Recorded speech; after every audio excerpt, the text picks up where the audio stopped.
आज राज्यभरासह रक्षाबंधनाचा उत्सव साजरा होत आहे। सर्वांना शुभेच्छा देतो। आज टेंबी नाक्याला आनंद दिघे यांच्या आश्रमात रक्षाबंधनाचा कार्यक्रम होत आहे। शासनाच्या विविध योजना राबवल्या जात असून याचा जनतेला फायदा होतोय। आता एकनाथ शिंदे यांची जबाबदारी वाढली आहे। माझ्या बहिणींची सुरक्षा आणि त्यांना सक्षम करणे, आत्मनिर्भर करणे हे आमचे काम आहे, असं मुख्यमंत्री एकनाथ शिंदे हे ठाण्यात प्रसार माध्यमांशी बोलत होते।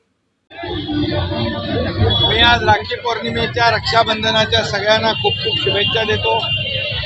आणि आज संपूर्ण महाराष्ट्रामध्ये रक्षाबंधन काय देशभरामध्ये जोरदार सुरू आहे। जल्लोषात उत्सवामध्ये बहिणी आपल्या भावांना राख्या बांधतायत।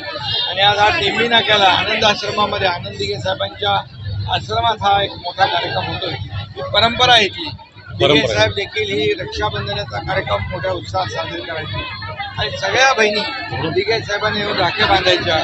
आज मुख्यमंत्री माझी लाडकी बहिणी योजना आज सुरू झाली आहे। त्याचे पैसे 2 हप्त्याचे त्यांच्या खात्यात जमा झाले। मोठा उत्साह पण आहे, जल्लोष पण आहे आणि तो उत्सव आज महाराष्ट्रामध्ये आपण पाहतोय, मुंबईमध्ये पाहतोय, ठाण्यात पाहतोय, संपूर्ण महाराष्ट्रात आज राखी पौर्णिमेचा रक्षाबंधनाचा कार्यक्रम मोठा होतोय। सगळ्यात आनंद मला या गोष्टीचा आहे की या ठाणेकरांच्या आशीर्वादाने, बाळासाहेब धर्मवीर आनंद दिघे साहेबांच्या आशीर्वादाने या राज्याचा मी मुख्यमंत्री झालो। आणि जेव्हा जेव्हा आनंद आश्रमामध्ये जो कार्यक्रम होतो तो माझ्यासाठी एक आगळा वेगळा कार्यक्रम असतो। म्हणून माझ्या बहिणींना मी राखी बंधनाच्या खूप खूप शुभेच्छा देतो। मुस्लिम बहिणी मोठ्या प्रमाणात ग्रामीण भागातून आता मुंबईमध्ये, वर्षामध्ये तर संपूर्ण महाराष्ट्रातून सगळ्या जिल्ह्यातून बहिणी आल्या होत्या। त्यांनी राख्या बांधल्याही आणि राख्या त्यांनी बॉक्स भरून, पेट्या भरून राख्या घेऊन आली।